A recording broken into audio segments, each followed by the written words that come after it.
All right, we are live and recording, folks.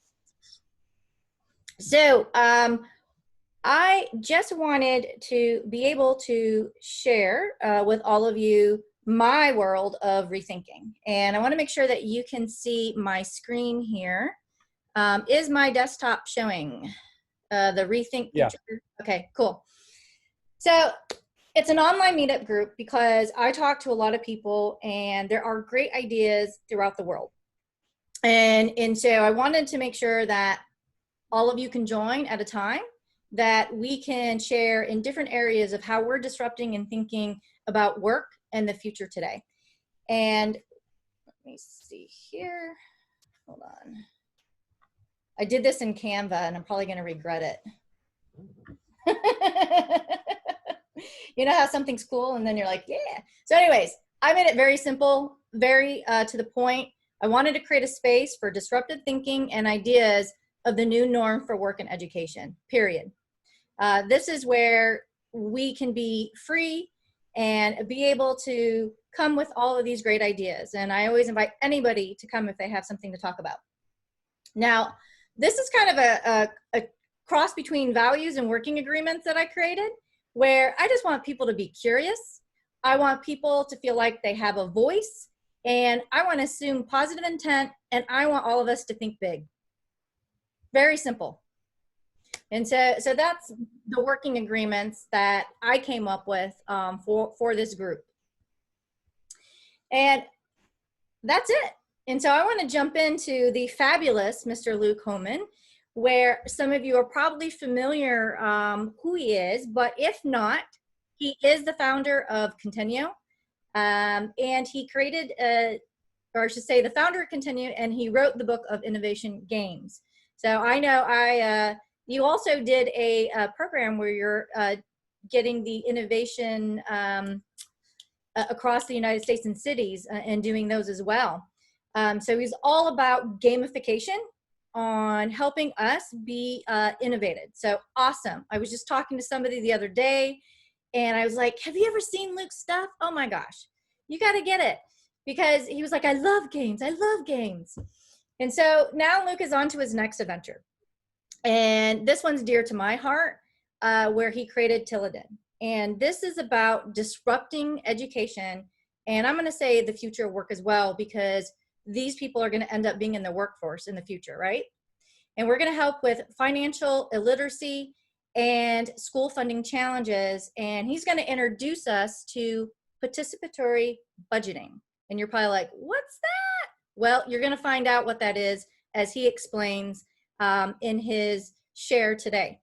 So I don't want to waste any more time, and let's get started. And I will pass the ball to you, Luke. Well, I'm going to start by saying thank you so much, everyone, for investing time in this webinar. Whether you're here live or whether you're listening, we're very glad you're here. I'm going to go ahead and share my screen, and we'll make sure that we're confirmed on slides and things like that. It says I'm sharing. Sharing is, Zoom sharing is caring. So can you see my screen okay? I can see it, yes. How about the rest of you? Let's get to it. You are a teenager. You are told that knowledge is power. But you see that power comes from money. And how can anything change if so few people control so much money? Power may come from money, but change does come from people. We're building the world's first platform for democratic financial decision-making in schools. How? We give kids a real budget and they work together to decide how to spend it.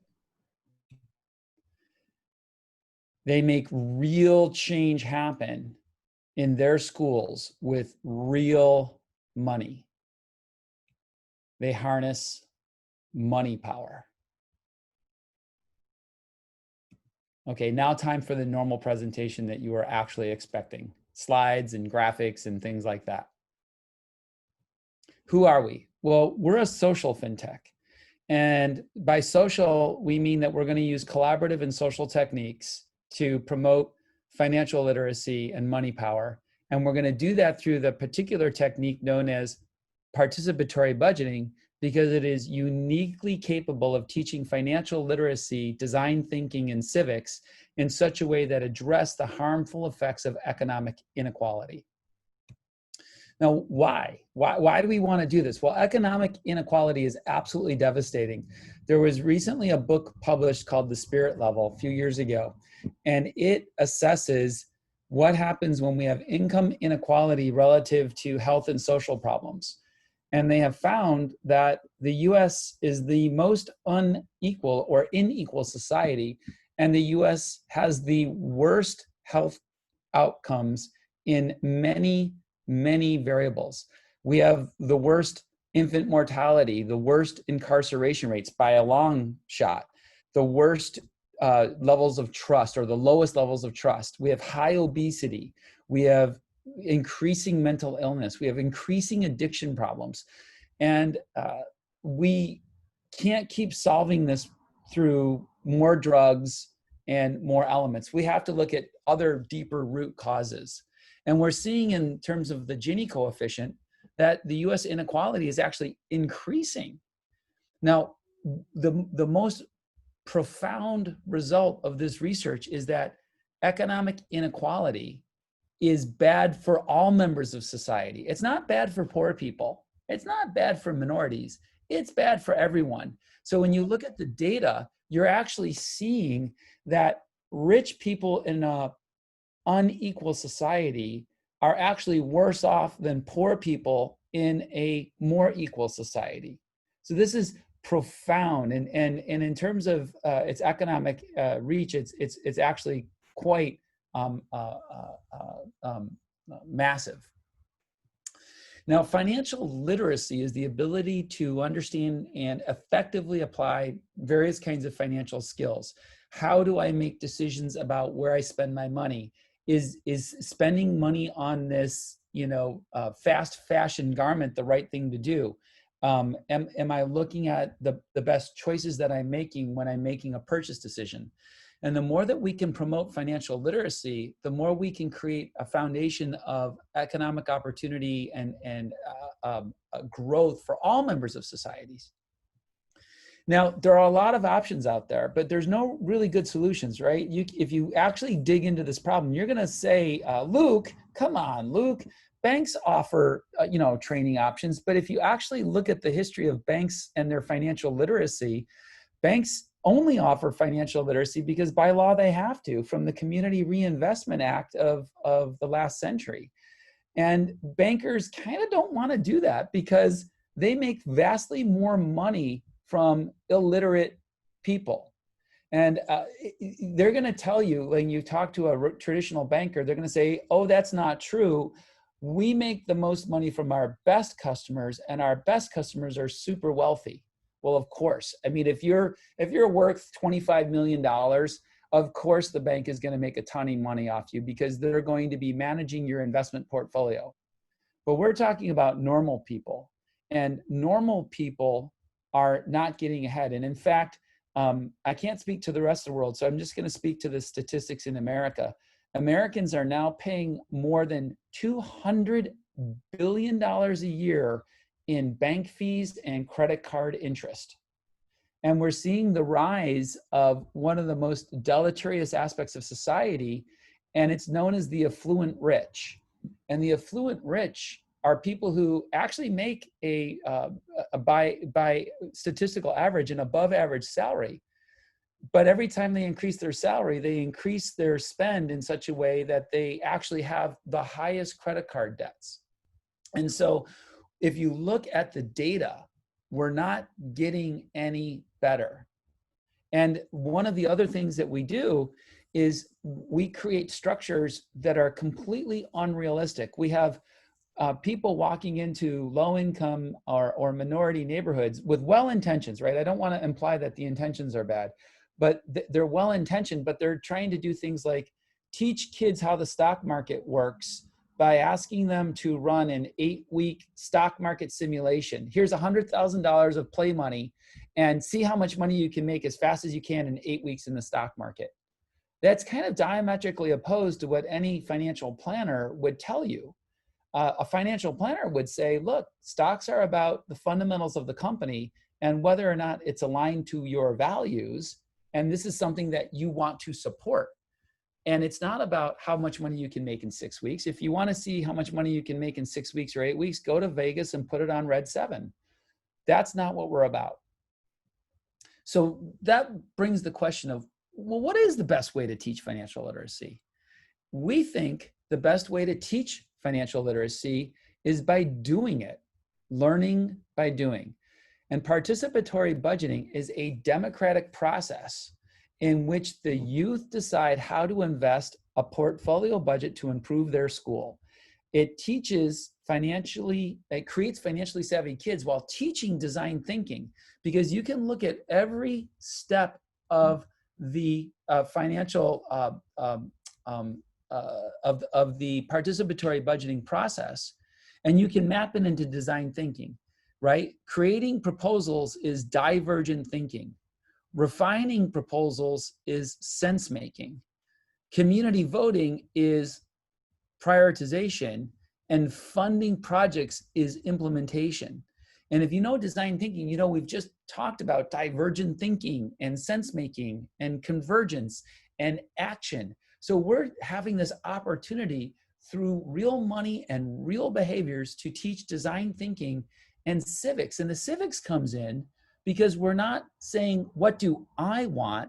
We're saying, what's the best thing for the school community? Now, our business model is such that we're creating a platform and we're going to launch that platform, and schools will use this platform to create a PB program. Kids within that program learn financial literacy and civics by deciding how to invest the money. If the kids want to continue and the parents see the value in promoting financial education, they can enable that payment app to work outside. So if you know the names of or the labels, this is what's called a closed loop process. In the closed loop side, the kids can only allocate money associated with the school. If they open loop it, then they can use their debit card at Starbucks or when they go out and get gas. That creates a revenue stream which allows us to reach more schools and create more opportunity. So the summary is we've got financial literacy and civics, services revenue, low customer acquisition costs, because we're not buying ads on social media. We're giving grants and promoting stuff in school with super high engagement. And the engagement comes because these are authentic questions. That's educational speak for saying the kids created the questions and the kids decided how to spend the money. Now, parents who are not familiar with this process get a little worried, and they'll say things like, Luke, what's going to happen? The kids are just going to buy a party. Well, they might, but the data says they don't. I'll give you 3 examples of many that are emerging. In Sunnyvale Middle School, which would be 6th, 7th, and 8th grade, the kids were given $1,000, and going through this process, they ended up choosing a 3D printer to help them prepare for the future of work. At Overfelt High School in San Jose, California, they gave the kids $50,000, which is a fairly substantial sum. And you create opportunities, they created opportunities for poor students to fund by funding driving lessons. At Phoenix Union High School District, they started with 1 high school in 2013, and now every school in the district is doing PB, and they've done things like renovating school facilities, cafeteria, and equipment. And in a shocking display of forward thinking that is just absolutely brilliant, Phoenix Union has recently announced that they are canceling their $1.2 million school resource officer contract. Now, a school resource officer is a code name for a police officer in a school. So we don't call them police officers in schools because, adults would be a little worried that they've got to have police in schools. So the school resource officers are typically police officers in schools. And Phoenix canceled that $1.2 million contract, and they are now taking all of that money into a massive participatory budgeting program to engage the students, the teachers, and their parents in PB to identify mechanisms and fund mechanisms to increase school safety without police. Now, we're building an app, and in the modern world, that app has to match our kids' expectations. It has to be beautiful. It has to be easy to use. So this is, for an example, of what we're building regarding ideation. For voting and funding, you can see here are the proposals. You can start to see how they work, and you can see that there's collaboration built in. For those of you who know the innovation game Buy a Feature, this is a vision of Buy a Feature designed for engagement with high school students. There's also funding, which is once the proposal is funded, the kids will have a mechanism for allocating money in their budget so they can actually fund. And then we can start to see of the selected proposals what has been funded. Now, we are going to be integrating a educational curriculum. And when we start talking about financial literacy, a lot of people get ahead of themselves. Like if I walk up to an affluent person and I mention the word financial literacy, they're going to say in their mind, or they're going to talk about things like, oh, that's the mix of stocks and bonds that you have, and what's your beta and the efficient frontier. That's fine, but that's not where we start. Basic financial literacy, the teaching starts with basic math. So if you organize your curriculum in a few core areas, things like spending and saving, credit and debit, and income, even the youngest kids in kindergarten, they know mom and dad have a job. They might have an allowance. They understand the notion of a gift. They might get a gift of cash or a gift of a toy. That's a form of income. As they move into middle school, again, we can map cognitively where they are, and we can talk about things like, well, I want something. Well, now I have a goal and I might have a budget, which again is it sounds simple, but there's sophisticated math going on here that we can leverage and teach. They can understand not only income from the mom and dad's job, we can bring up the concept of taxes. Now we get into young adults in high school. And if you're familiar with the brilliant work by Kiyosaki in things like Rich Dad, Poor Dad, or you can look at some of the other work that's out there, they can start to understand the difference between active and passive income, what it means to make an investment, not in a stock market simulation that tries to treat the stock market like a roulette game in Vegas, but from the perspective of how we hope that investors are thinking, which is, what are the underlying fundamentals of the company? Are they the kind of company that you believe in? Are they doing the work that you think is important? And do you think the market that they're serving is the right market to serve for the future? So the point that I'm making here is that for adults, we sometimes forget that where we are is not where the kids are, and we have to meet the kids where they are and then guide them into this better future. And we can do that through this process. Now, it's critical that we start to address the massive disparities in funding within schools. So we are baking civic engagement right into the app. So disadvantaged schools are presented as a funding option to affluent schools, and the affluent students can pay it forward by supporting the disadvantaged schools. Now, they're not telling the kids in the disadvantaged schools what to fund. They are simply enabling them to run their own program. Again, we're promoting and scaling participatory budgeting in such a way that all students learn civics and build unity among their communities. So every important investment decision that we make is made collaboratively. When I teach portfolio management, I use the story that And this is true, my wife and I are runners. And we also have a minivan and 4 kids, and that minivan is 12 years old and it's hit the end of its life cycle.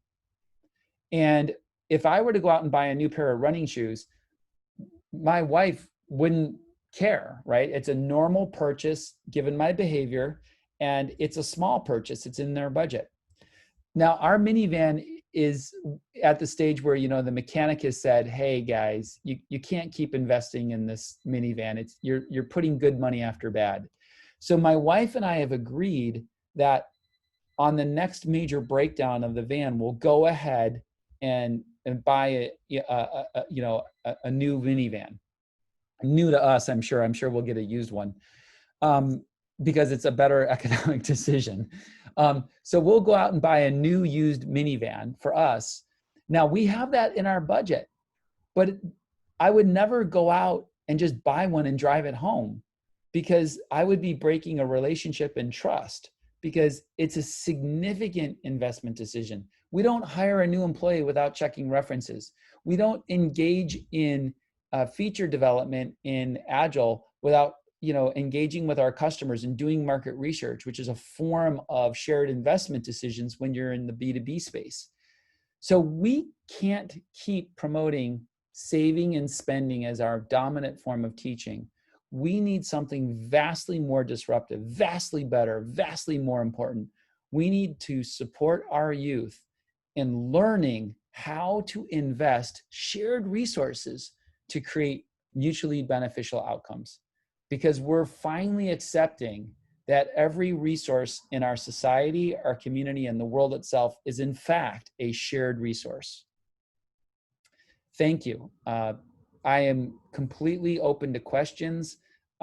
Veronica and I decided that it would be awesome if I could do this in a relatively quick manner so that she and I could talk, so that we could open this up and answer questions in real time. But here's my contact information, and we're starting a movement, and we'd love for you to get involved.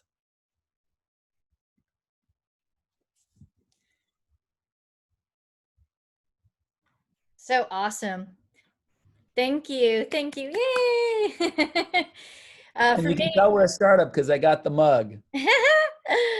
So I wanted to give the opportunity. We are recording, those of you that got on, and I did not say that, to be able to just have some dialogue. That's the whole point of having a meetup group. And because we have a small group that's here right now, we can actually be a lot more organic. We don't have to try to field it. So I know that I have a chat here, but I definitely am curious if, instead of me probably starting, I can talk all day. I'm an extreme extrovert. But does anyone have any questions or any kind of thoughts based on what you heard that you'd like to share?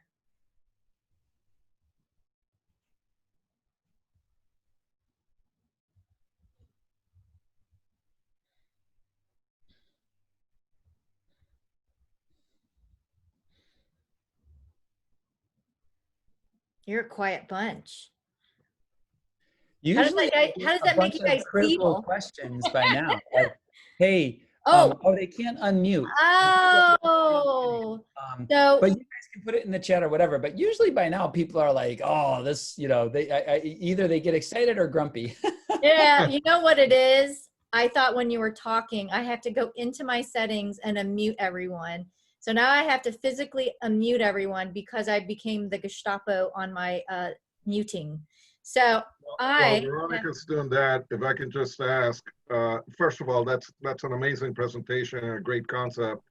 What kind of tools are available to the kids to help them make those decisions in that system? What, do they have modeling ability, or, how do they evaluate scenarios, et cetera? It's the right question. What we believe is that we don't want to overload the kids beyond their cognitive capacity. And, I have a slide that I use for investors, which I didn't know if I should show or not, but my background, Ivan, is I've been doing participatory budgeting in the public and private sector for over a decade. So I've helped large corporations like BMW and Daimler and eBay and Cisco. Over a decade, I've helped them administer more than $3 billion in portfolios. I've also worked with cities like San Jose in participatory budgeting at scale, and schools, and through a nonprofit I started known as Every Voice Engaged Foundation, and that helped people administer more than $1 billion. And so through that, what we've learned is that the starting condition of the scenarios is to kind of not look at the individual item, but look at the items in comparison to each other. So once the kids decide that they want to get a 3D printer, that choice is actually being compared with, say, upgrade the bathroom, or buy more books for the library, or upgrade the AV equipment in the school courtyard, which are the actual choices that were in Sunnyvale Middle School, right? They had to choose between a printer versus getting new speakers for the courtyard. Now, what you could say is, well, what are the options for the courtyard speakers? Usually the kids who submit that idea do that work individually, and that's enough to get the local teaching of the options. It doesn't mean that every kid is doing the options on an individual basis on each project, because that becomes untenable. What it does, though, is it's enough to illustrate the concepts of trade-offs by saying, what do you think is the right thing to do for our school?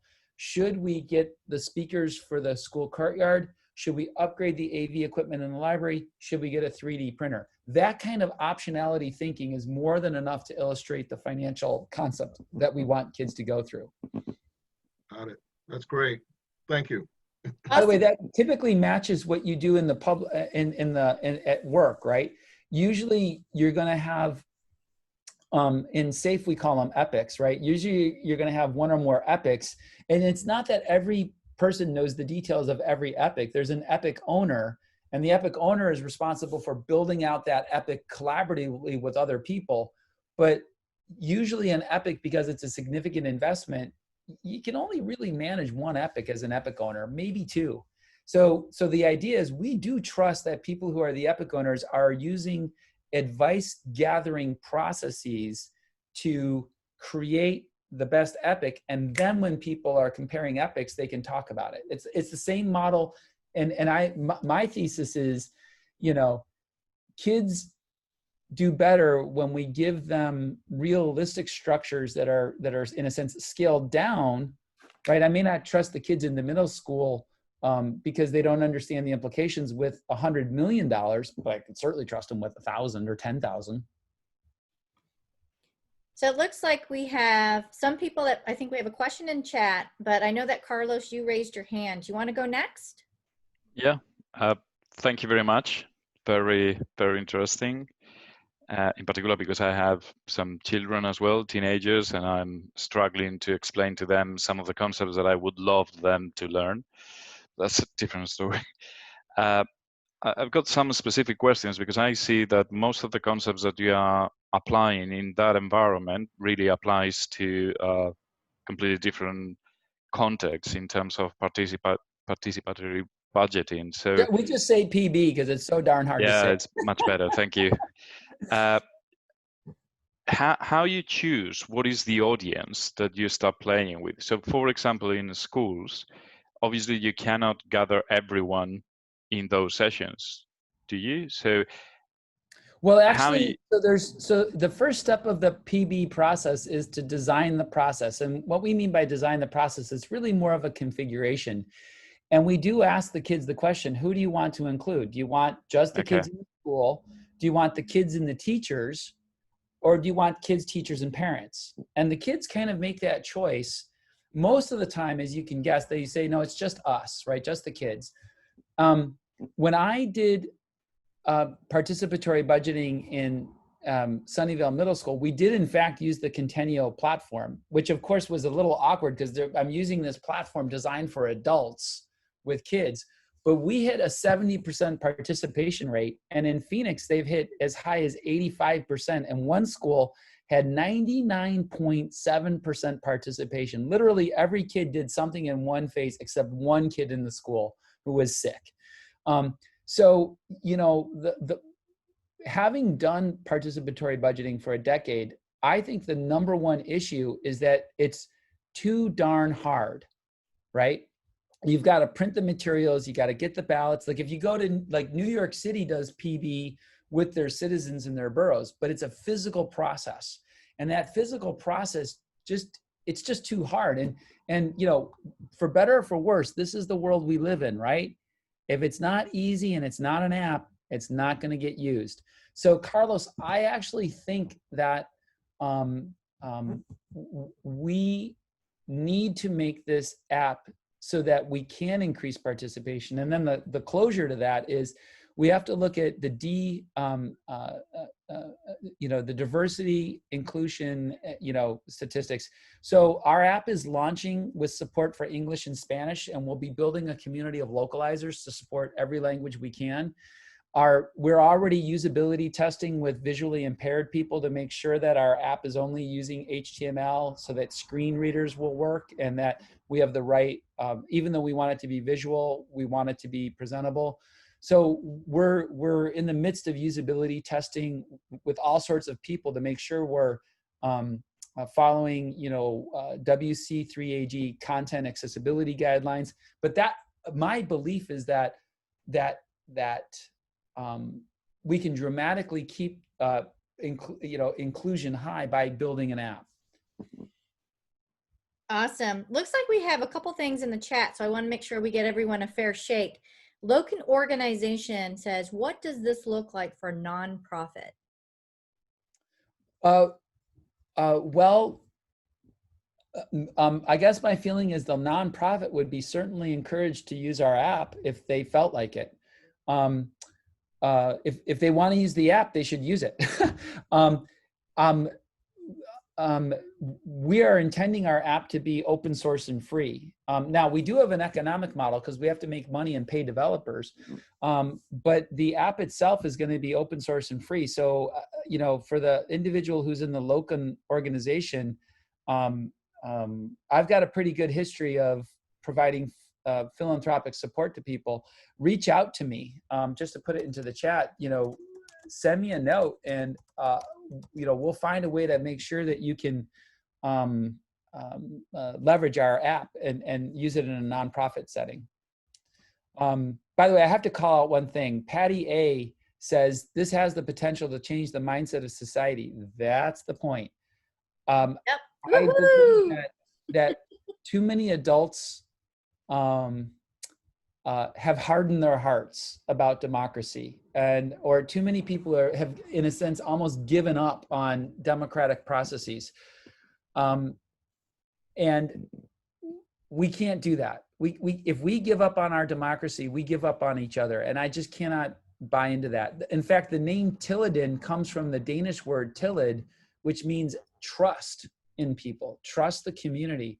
So our hope is that as youth go through this program, they build skills about what it means to make decisions where other people are kept in mind about that decision, and we work together to create the greatest money power. And then Veronica, I'm going to keep going because Sui says financial literacy is a terminology easy confused with stock market investing and gaming.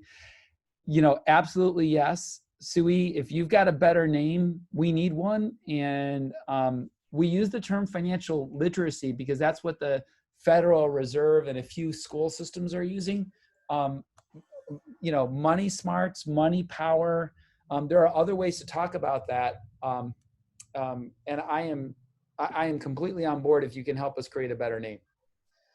This is Suhui. What I'm thinking is when you talk about your process of doing this budgeting, it's just like what I have been teaching for corporate, like transformations and design thinking, agile, and all the good stuff. So you have already covered all the good stuff. But I feel young generation nowadays, especially iPad generation, they tend to like gaming too much, especially during the pandemics. So I was afraid they got into this investment gaming and forgot about they should be more productive to be a producer than a consumer.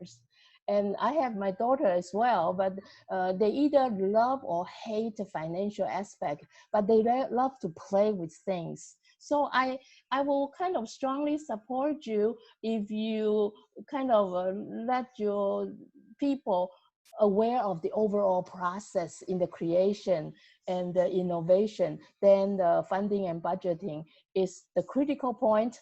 But we want to train our new generation besides money, because for some reason, my daughter hates investment and I have to tell her to get this and that instead of whatever. So not everyone grow up that way. That's my feeling. Yeah, I agree. And I think that this is part of the, and we don't actually teach financial literacy. We don't teach certain life skills. Only 25 states in America teach financial literacy. I can't speak to other countries around the world. But even them, when they teach financial literacy, there's very little standardized curriculum. There is very little structural consistency, and it's going to take time. It's just going to take time to build that out. Karen, we'd love to hear your question.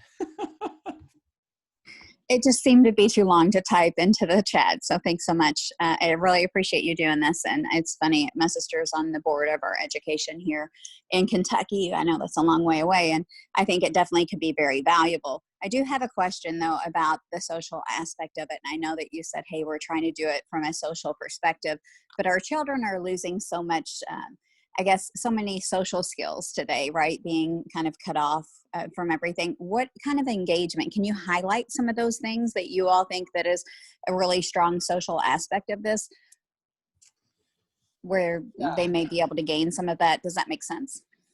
Yeah, there's a couple of things. Let me counter with a quick question. Are you familiar with any of the innovation games work that I've done?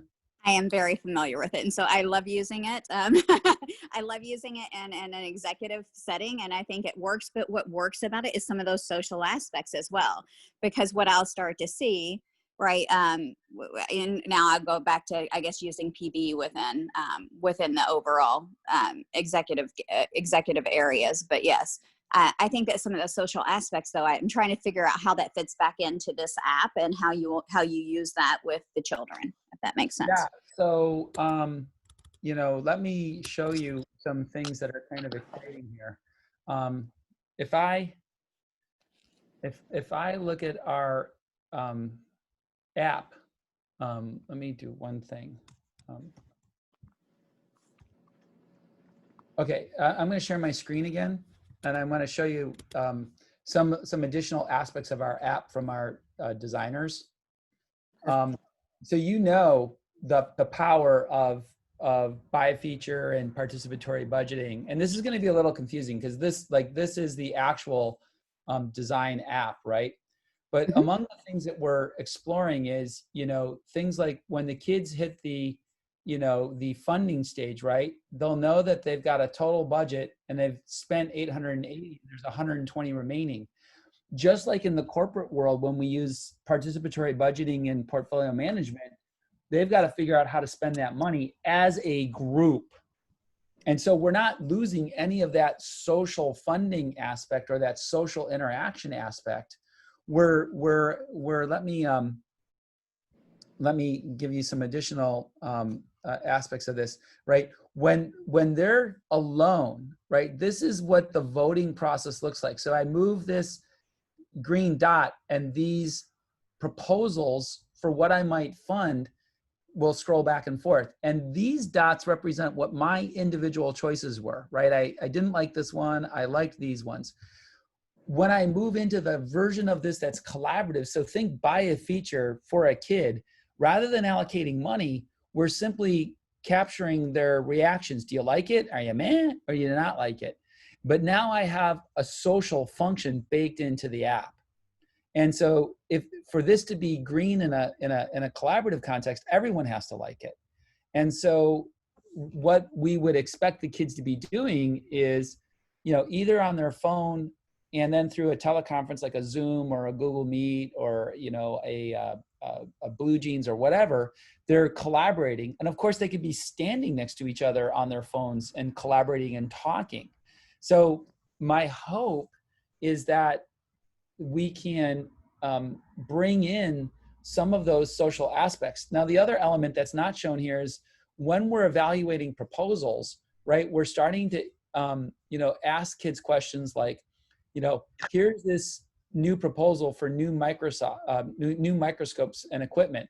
Well, what happens if we do it, and what happens if we don't?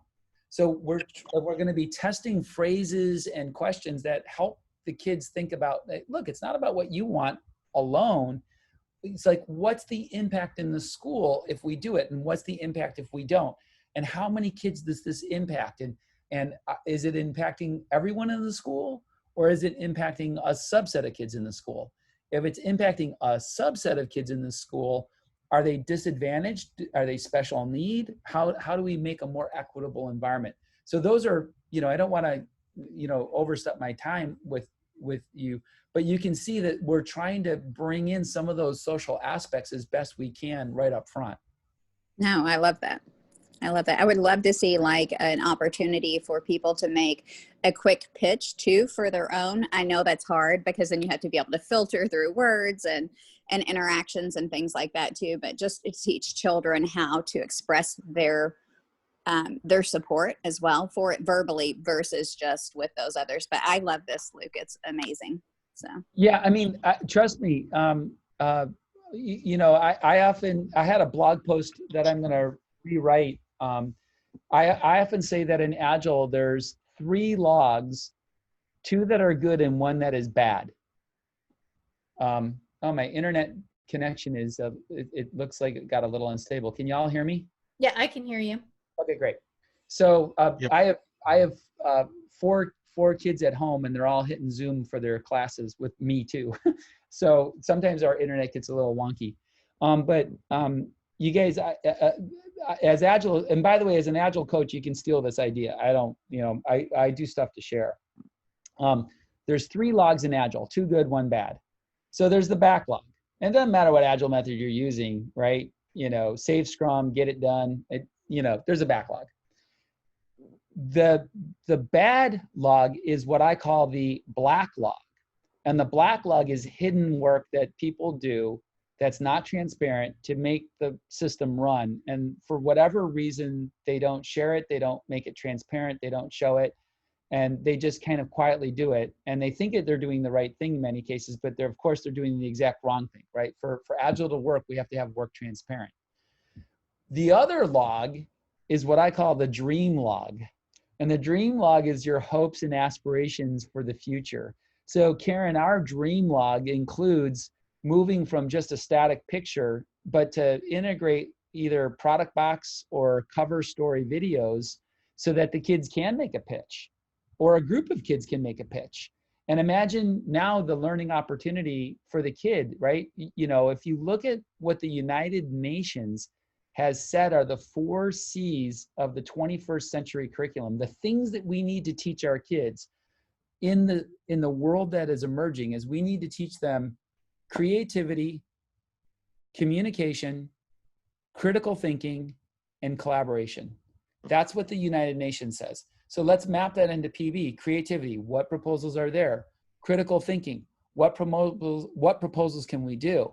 Communication, to your point, Karen, add a video that gives the pitch. Learn how to frame something in benefits to others. Communication, collaboration, how do we pick the right proposals for our school? So there's a lot of just absolutely delicious aspects of participatory budgeting that we hope to promote and map in this process. I had a quick question, Luke. I'm a big proponent, especially with social emotional learning being introduced in education. And I know like America Succeeds is a big proponent of helping that, get out there in all the school systems. How do you envision, and I'm sure you probably already thought about this, of helping with social emotional learning, and, where emotions and buying are very connected, right? We know that we make purchasing decisions, and this is why Simon Sinek and the why is very popular, right? Because it's an emotional decision. How does Tilladin help with young adults and with social emotional learning? What does that look like to you?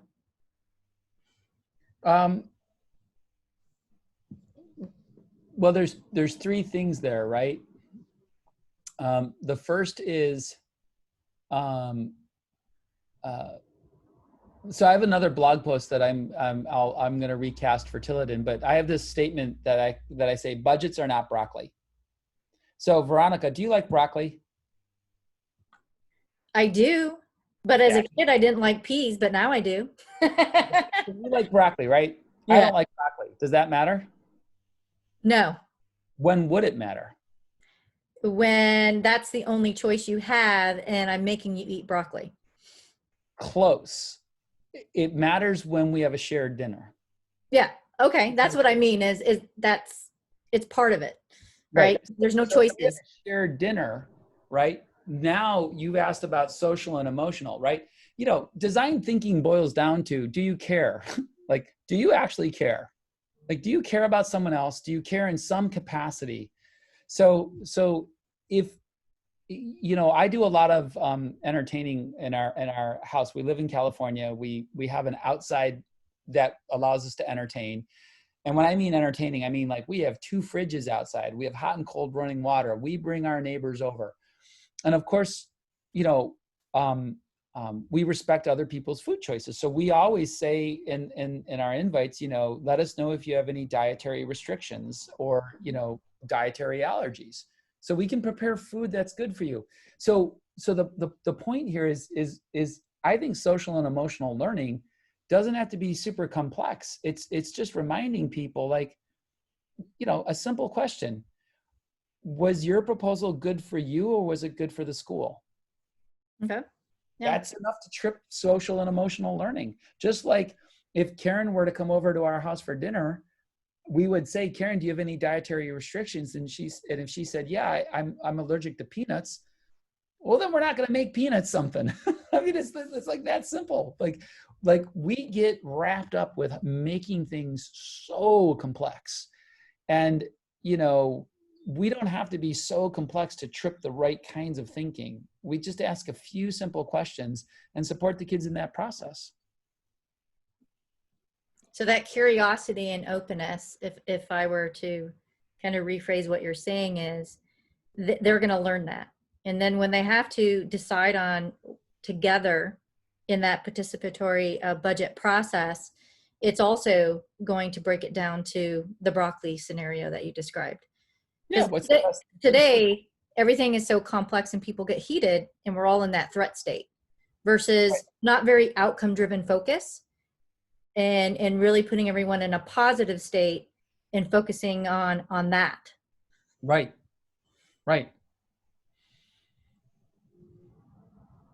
Good stuff.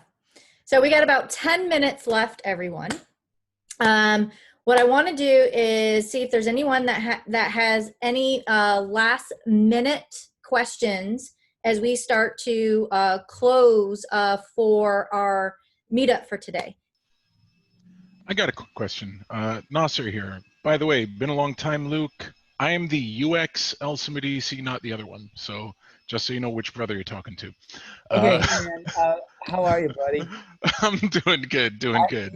Great to see you. I'm so, it's so funny, I got to tell you as an aside, it has been amazing to look at the groundswell of support that's starting to build for what we're trying to do at Tilladin. I mean, I think the Agile community has been secretly hungering for that thing that we could all unite around, that we all kind of truly care about. And I don't know anyone in the Agile community who doesn't actually care about education. Like that is like one thing that seems to truly, I mean, yeah, we like the, Agile manifesto and we can get behind that, but man, education and preparing for our future in a way that's sustainable is definitely something that this Agile community gets more than anyone. But But buddy, I'm so glad you're here. How can I throw me a tough one, or throw me actually a lot? Well, it's not a tough one. It's a straightforward one. I'm already excited. How do I engage? How do I help? Like, I put up a question. How do I connect you to my kid's school? I mean, how do we actually get this going? That is, that's my next step. I think we're a few months away from that, because like if you go to our website, it's there's nothing there yet. I mean, this is this is the build it from scratch state that I often find myself in. So stay tuned. I think the right next step is we're starting to collect some schools that might help us pilot this. And so as soon as this phone call is done, webinar is done, I'm going right into a phone call with some charter schools, the Purdue Polytechnic charter schools in Indianapolis.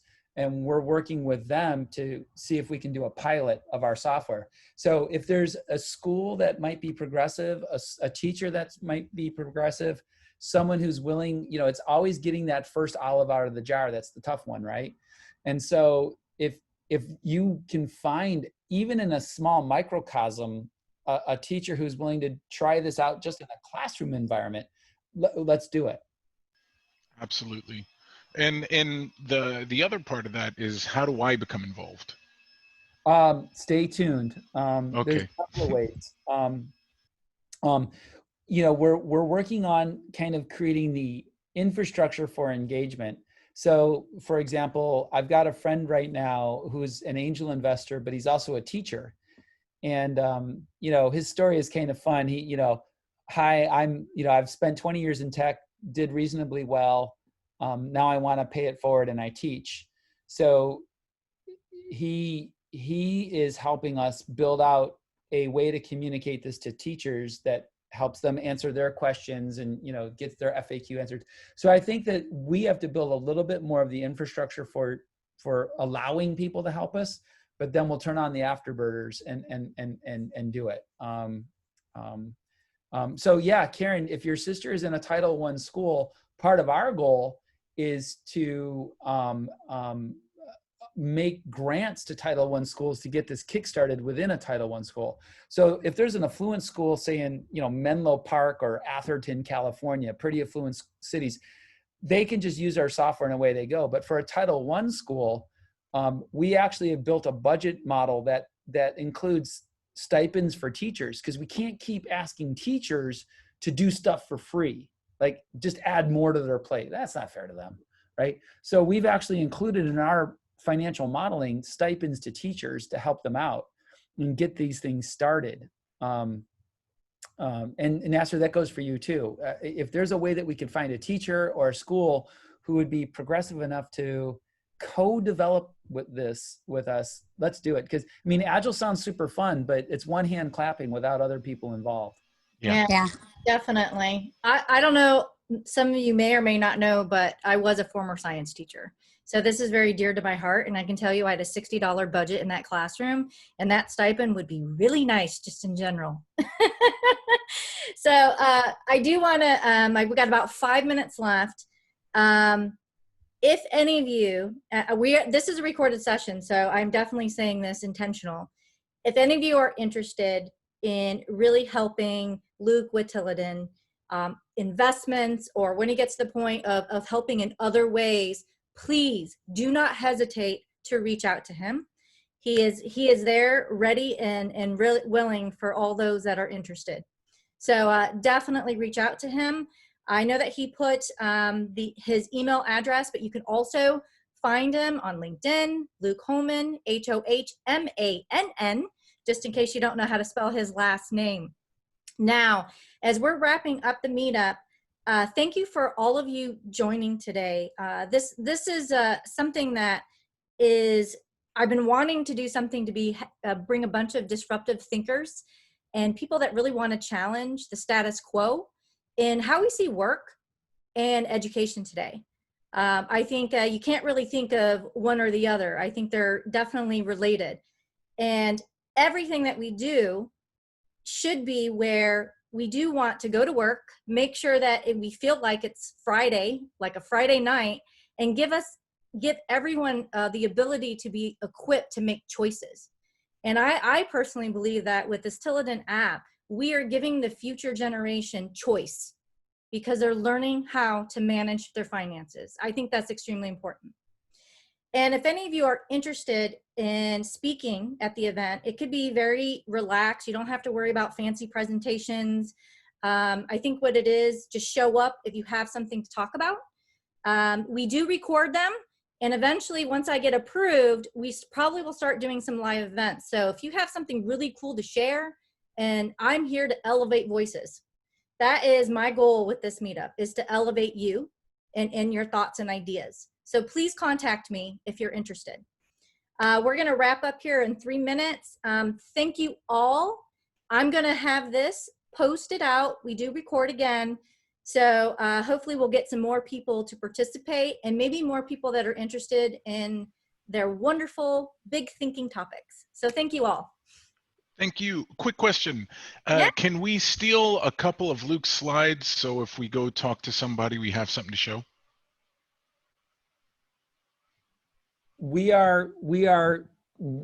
Today I'm meeting with the lawyers for the final step to, we have a commitment to open source everything, and including all design thinking artifacts, all slides, all personas, journey maps, stories, you name it. And part of that is to help my brothers and sisters in the training community, because as a trainer, I know one of the things that drives me nuts is, you no matter how good your materials are, and I think the Scaled Agile material is pretty good because I wrote a lot of it, right? So in our Agile product management class at SAFE, we have a case study based on autonomous delivery vehicles, and there's a persona for a merchant, and there's a persona for a customer, carry the consumer. But what I always find in my classes, and maybe you guys find them too, is people just want more examples, but they want real examples. They don't want something fictitious. They want to know that this company is struggling with these ideas. No theories. I struggle with writing a good story just like anyone else. It's not like I'm perfect. So Nasser, give me like 2 days and hopefully, follow me on LinkedIn and things like that, because once we get the final legal agreement agreed upon with the lawyers, and it shouldn't be hard, right? It's probably going to be Creative Commons, share alike with attribution. The derivative works are owned by you, and you can use it commercially. I don't care. Absolutely. Once I get all that done, we slap it on, we put it in Git, and we put it in GitHub and go do a poll. So you'll see our logo, our colors, our personas, our story maps, our journey maps, slide decks that you can pull from, heck yeah. Absolutely. Thank you so much. Awesome. And I recorded that for all of you just to make sure in case you have that question as well. So I'm going to go ahead and stop recording, and all of you have a wonderful day. Thank you. You too.